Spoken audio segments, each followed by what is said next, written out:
जुगु जुगु जियो तो ललना अरे भवनमा के भाग जागल हो। अरे जुगु जुगु जियो तो ललना अरे भवनमा के भाग जागल हो। हे ललना लाल हुई नवा की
गाना खाली गौला के मोल ना होला गुरुजी।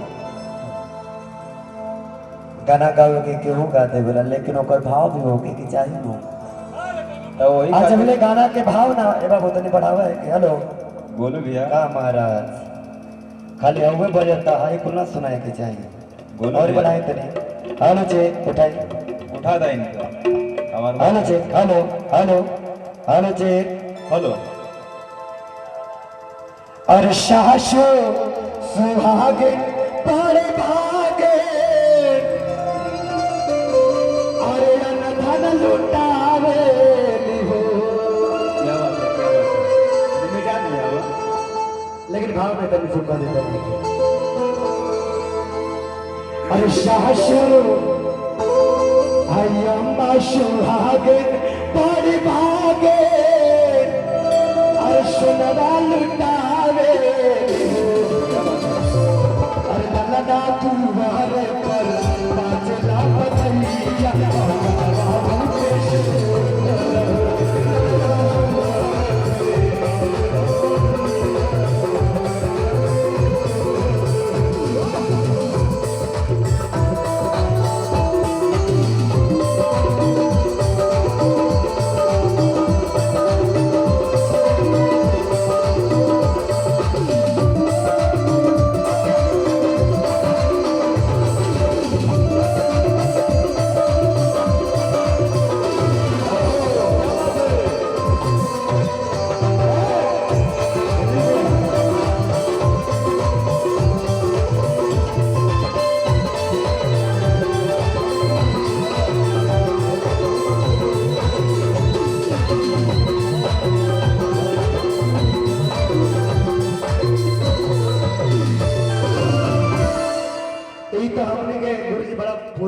सुनता होते हैं। लेकिन जवान सोहर हमारे माता बहन लोग गावे थे।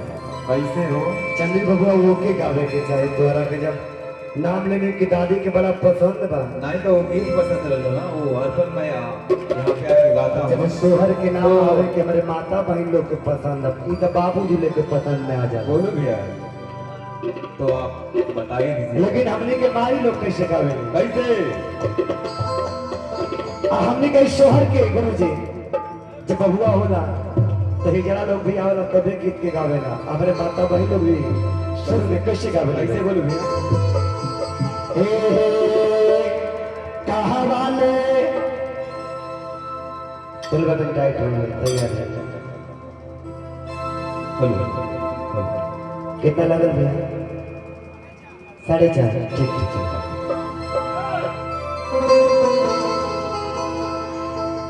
अरे कहा वाले आवेले पियरिया पियरिया लागल झाला रहो।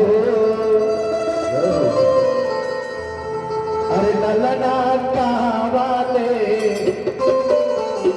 आवेला सिंहोरवा सिंहोरवा भरल से नो